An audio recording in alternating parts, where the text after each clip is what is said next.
Part 2. They Stopped in Time.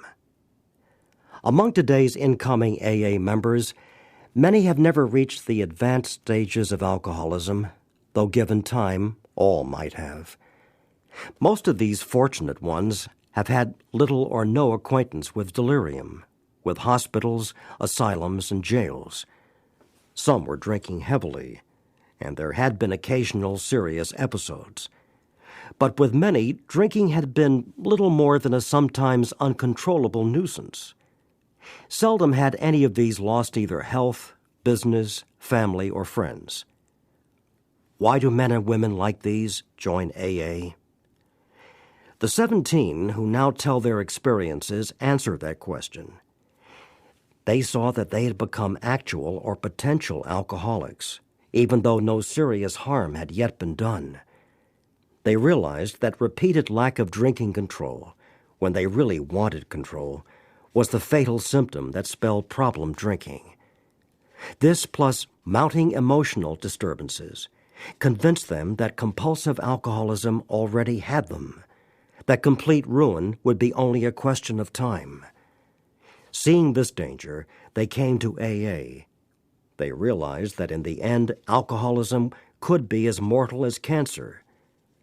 Certainly no sane man would wait for a malignant growth to become fatal before seeking help.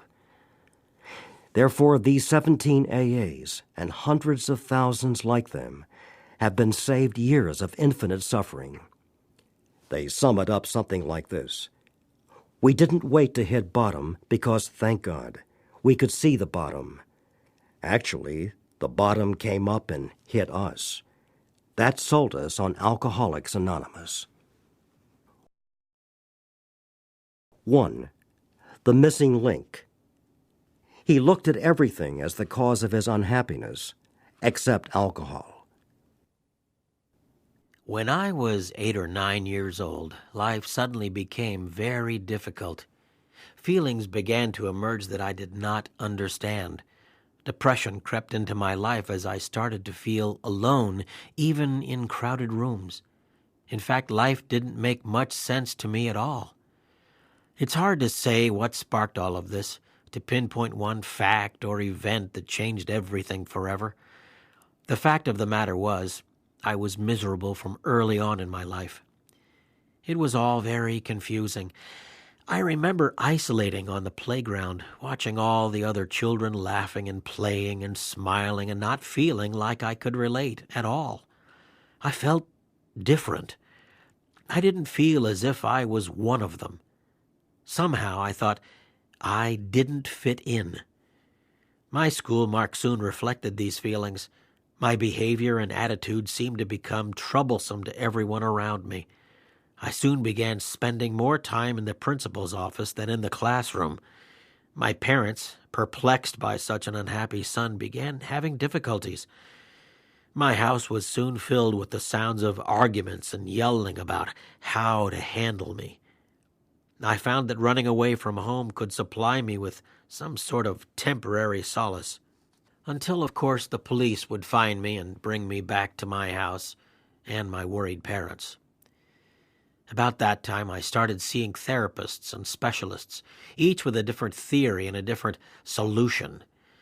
They conducted special tests and interviews designed to get to the root of my troubles, and came to the conclusion that I had a learning disability and was depressed. The psychiatrist started me on some medication, and the problems in school started to clear up. Even some of the depression began to ease up for a bit. However, something still seemed fundamentally wrong. Whatever the problem, I soon found what appeared to be the solution to everything. At age 15, I traveled with my family to Israel. My brother was to be bar mitzvahed atop Masada. There was no legal drinking age, so I found it quite easy to walk into a bar and order a drink. New Year's Eve fell in the middle of the trip, and since the Jewish calendar celebrates a different New Year than the Gregorian calendar, the only celebration was being held in the American sector of a university. I got drunk for the first time that night. It changed everything. A stop at a local bar began the evening. I ordered a beer from the waitress, and as I took the first sip, something was immediately different. I looked around me, at the people drinking and dancing, smiling and laughing, all of whom were much older than I. Suddenly I somehow felt I belonged. From there, I made my way to the university, where I found hundreds of other Americans celebrating New Year's Eve. Before the night was over, I had started a fight with a number of college-age drunken fellows and returned to the hotel stinking drunk and riddled with bruises. Ah, yes, what a grand evening it was. I fell in love that night with a beverage. Returning to the States, I was determined to continue with my newfound love affair. I found myself trying to convince my friends to join me, but I was met with resistance. Still determined, I set out to find new friends, friends who could help me maintain this fantastic solution to my most desperate problems. My escapade started as a weekend pursuit and progressed into a daily obsession. At first, it took several beers to get me drunk to my satisfaction. However, within 3 years, it took a fifth and a half of vodka, a bottle of wine, and several beers in an evening's time to satisfactorily black me out. I would obtain alcohol by any means necessary. That meant lying, stealing, and cheating. My motto was, if you felt like I did, you'd have to get drunk too. As the feelings of hopelessness and depression progressed, so did my drinking. Thoughts of suicide came more and more frequently. It felt as if things were never going to change. Progress with my therapist came to almost a complete halt. The hopelessness was compounded by the fact that the one thing that was bringing me relief, the one thing I counted on to take the pain away, was ultimately destroying me. The end, I feared, was close. My last semester in high school marked my bottom. It was everyday drinking then. Since I had already been accepted at college, I consciously decided to make that last semester one big party. But it was no fun at all. I was miserable.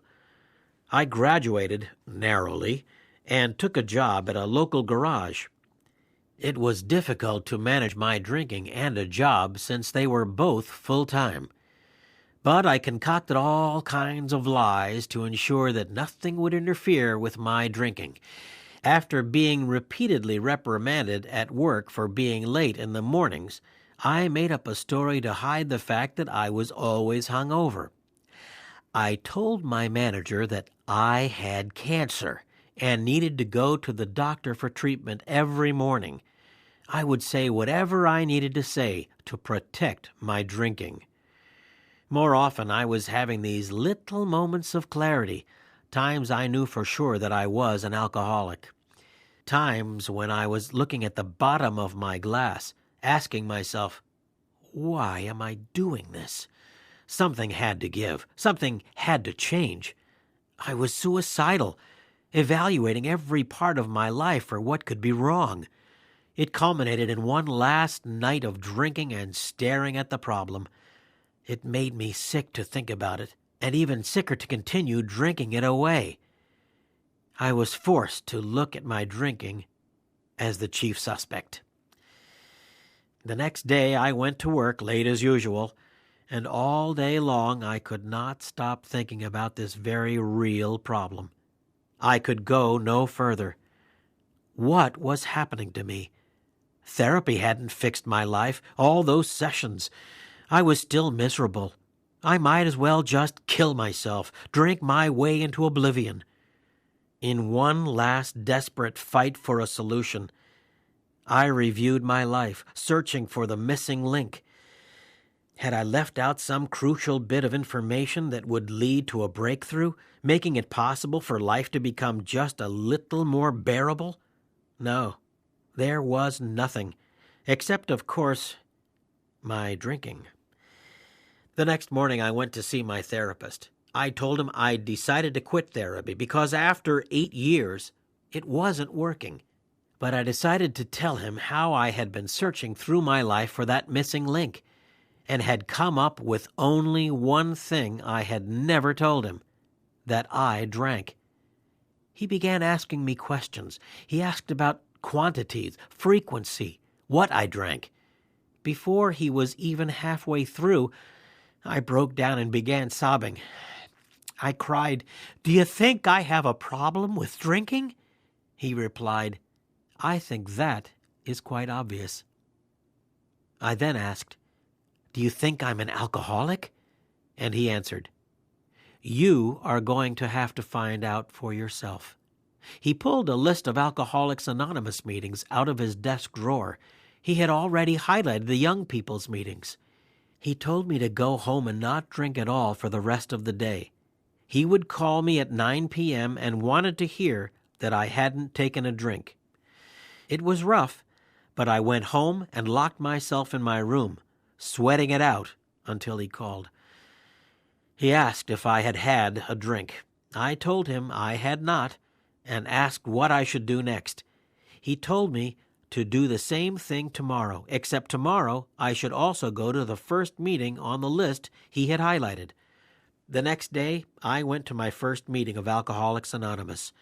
I was 18 years old. In the parking lot, I sat in my car for about 15 minutes before the meeting started, trying to work up the courage to go in and face myself. I remember finally working up the nerve to open the door and get out, only to close the door, dismissing the notion of going into the meeting as ridiculous. This dance of indecisiveness went on about 50 times before I went in. Had I not gone in, I believe I would not be alive today. The room was very smoky and filled with apparently happy people. Finding a seat in the back, I sat down and tried to make sense of the format. When the chairperson asked if there were any newcomers present, I looked around and saw some hands go up, but I certainly wasn't ready to raise my hand and draw attention to myself. The meeting broke up into several groups, and I followed one group down the hall and took a seat. They opened a book and read a chapter titled Step 7.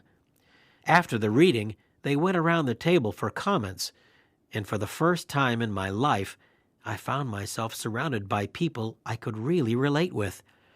I no longer felt as if I was a total misfit, because here was a room full of people who felt precisely as I did, and a major weight had been lifted. I happened to be in the last chair around the table to speak, and confused by the reading, all I could say was, "What the heck are shortcomings?"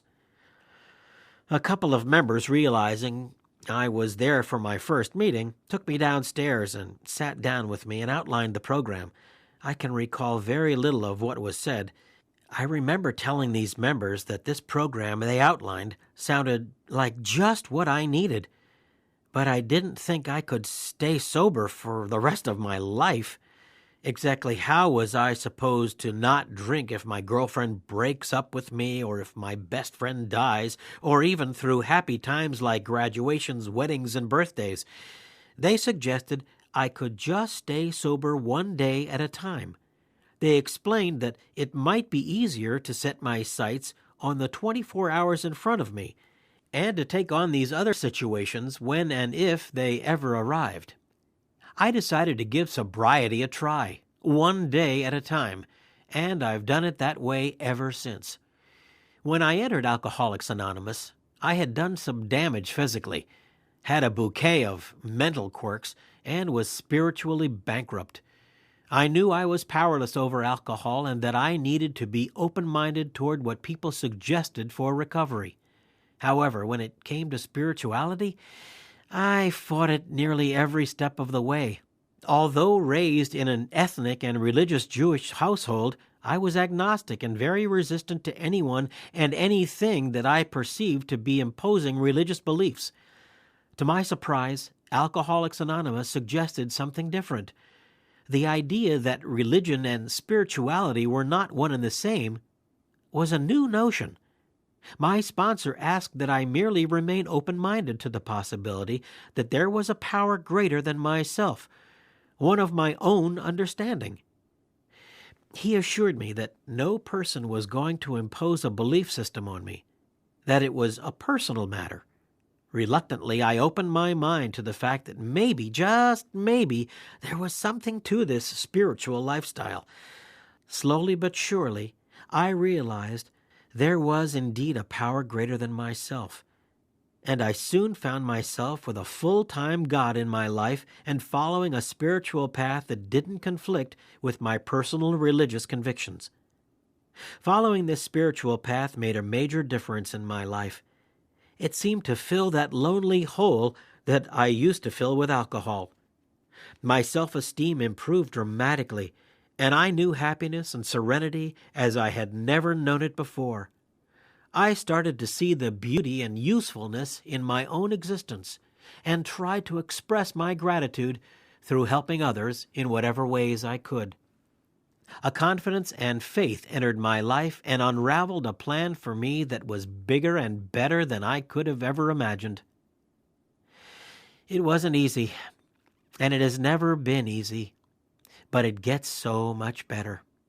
Since that first meeting, my life has completely changed. 3 months into the program, I started college. While many of my college classmates were experimenting with alcohol for the first time, I was off at meetings and AA get-togethers, becoming active in service work and developing relationships with God, family, friends, and loved ones. I rarely thought twice about this. It was what I wanted and needed to do. Over the last 7 years, nearly everything I thought I could not stay sober through has happened. Indeed, sobriety and life are full of ups and downs.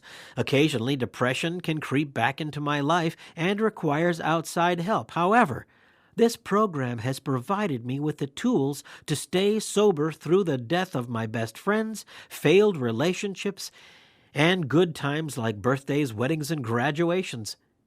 Life is exponentially better than it ever was before. I'm living out the life I used to fantasize about, and I have a whole lot of work still in front of me. I have hope to share and love to give, and I just keep going one day at a time, living this adventure called life.